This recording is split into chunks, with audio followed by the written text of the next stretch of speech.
Hi there, Michael P. Coleman, Content Director for Brother Be Well. Thank you for watching Brother Be Well's Youth Substance Youth Prevention Series, supported by Elevate Youth California, funded through Proposition 64.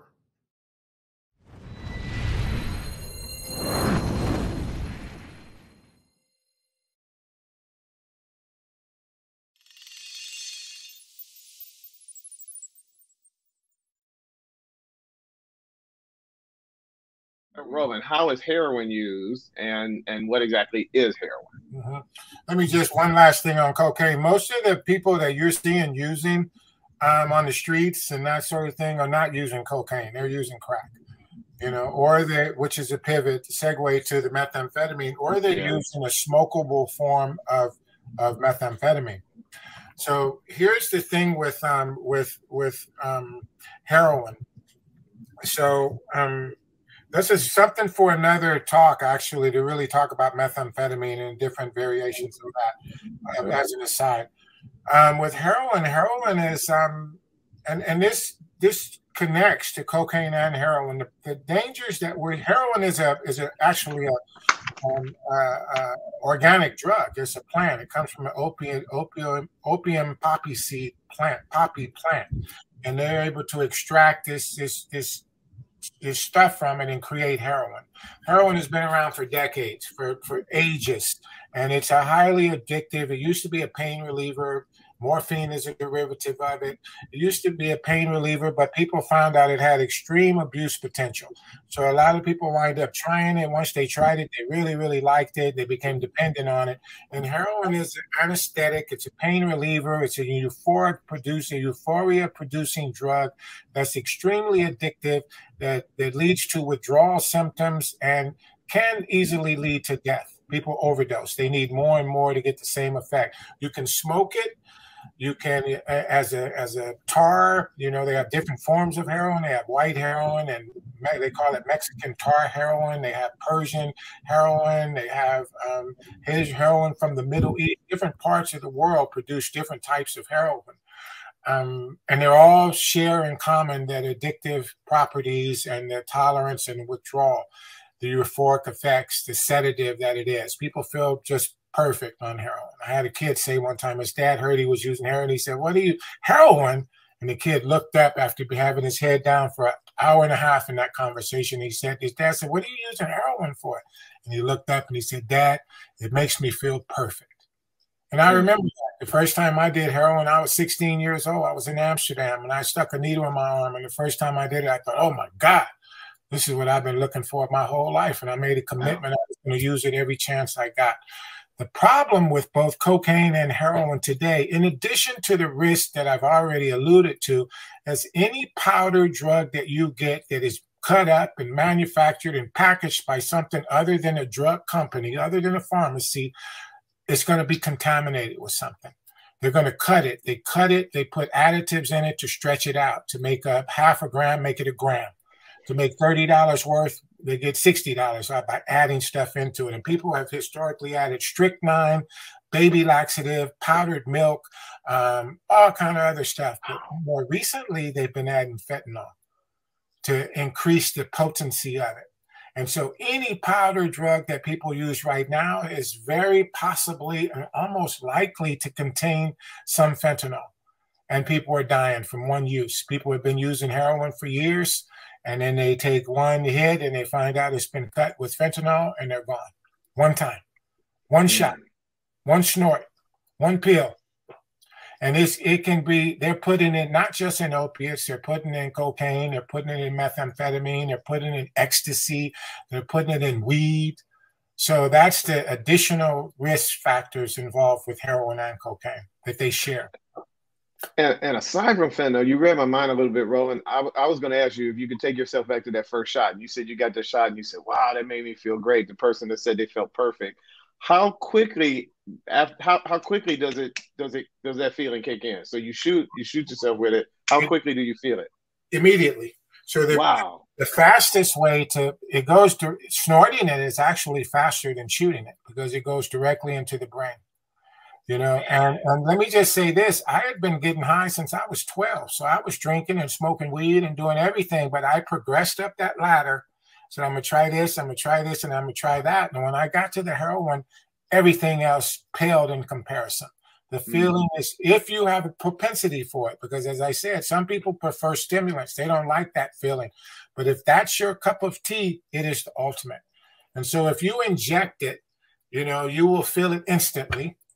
If you snort it, you'll feel it instantly. People smoke it, you don't feel it quite as instantly. But when you snort it, it goes right to the brain, just goes right to the brain. Injecting it goes right into the bloodstream. The problem, the risk factors with injection is that you get abscesses, the dirty needles, the hepatitis, the HIV, shared needles, and all of that kind of stuff. It's a nasty, nasty thing, and it leaves a permanent bruise. Most people who've used heroin IV have, to this day, it's been 36 years since I've used drugs, but I still have track marks from where I stuck needles in my arms. And yeah. Before we get into some of the short-term and long-term effects, I'm gonna check in with our young people. Roland, I never knew that you get that rush right away. Now I see how dangerous heroin. I've heard it's quite addictive, and that using it once and you can be addicted. I had never heard that you get that rush right away. Aldo text. How'd that sound to y'all? Or did you know that already? Yeah, I have little to no knowledge about heroin.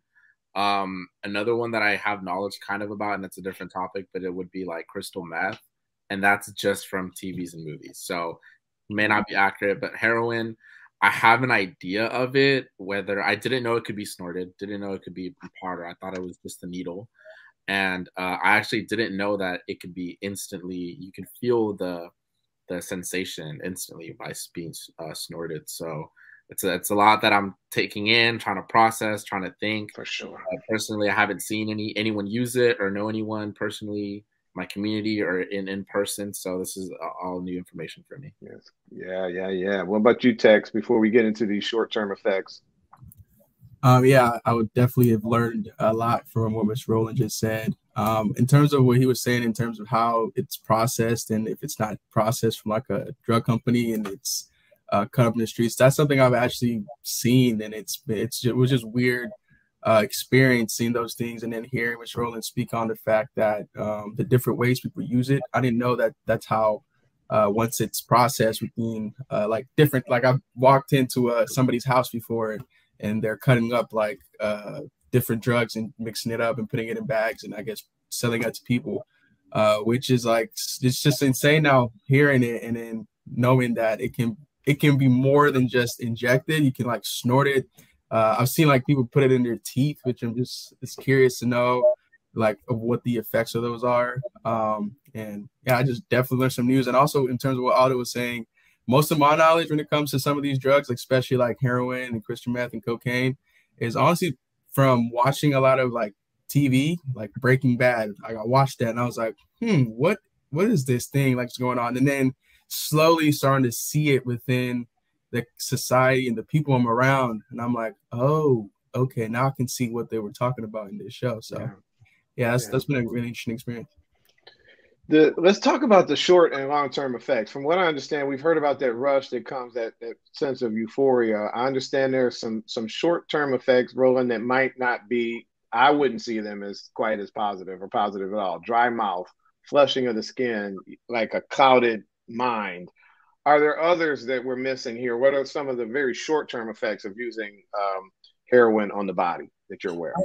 Let me just say that one of the things that you'd look for to see that's the different ways that people use heroin. There's tinfoil that they use, the kind of a tar-like substance to put the powder on the tinfoil and light a match under it and inhale the smoke. So you'd see tinfoil with paraphernalia. You see a spoon that's bent with burn marks on the bottom of the spoon. That means they're injecting it, or people can snort it as a powder.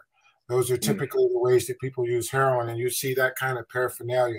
The short-term effects, and this is what's so dangerous about it, the short-term effects are euphoria. You know, the short-term effect, in the beginning, it's great. Like I said, if it's a drug that you like, that kind of drug, a sedative, it is like the ultimate drug. Like it's, you know, they say the first one's free. So it lures you in. It starts off as your friend. It starts off as an ally. It starts off as a enhancer. So you do this and you feel all is right with the world. And it stays like that for long enough to get you dependent on it. To physiologically, your body needs it. The more you use it, the more you need it. Now you can't feel okay without it. You found that I found this way to feel just great. So I'm going to try to feel great every day. And you use it every day and every day and every day. And now when you don't have any, you feel horrible. I got to have it because I need that feeling back. So the initial short-term effect is very effective, very seductive, and very habit-forming. It creates a desire to maintain that. I'm not going to lie. I got two favorite mentors in the group, and I like Conrad and I like Justin. Them, I feel like they understand what I say, and when I'm talking to them, they listen. Yeah, them are my two favorites. So, but everyone in there is understanding and knows how to listen. That's why I like the group, and I like talking on there. I'm gonna just name some stuff that I learned that might surprise me or surprise someone else that's my age that probably doesn't even know yet. And I heard that, like they said, nicotine is more addictive than heroin or something like that. And like that caught me, because if you walk into a high school right now, you're gonna see how much kids drinking and vape and stuff like that. And it's probably not gonna stop no time soon. That's because they don't know about what it can do to you. And I just learned a lot from the group, and I learned how other people think about stuff. And that taught me to just sit back and think about stuff before you do it. And yeah, and I learned a lot from Conrad too. That's why I say he was one of my favorites. Conrad is one of my favorites, is because he does a lot. Like he said he has kids. He does a lot for his family. He changed himself around and all that. That's why I respect Conrad. Justin turned himself around too. He said he was going through a lot, and he said he grew up in a bad spot. That's why I like both of them. Them is definitely my favorite. My favorite staff of the whole summer program.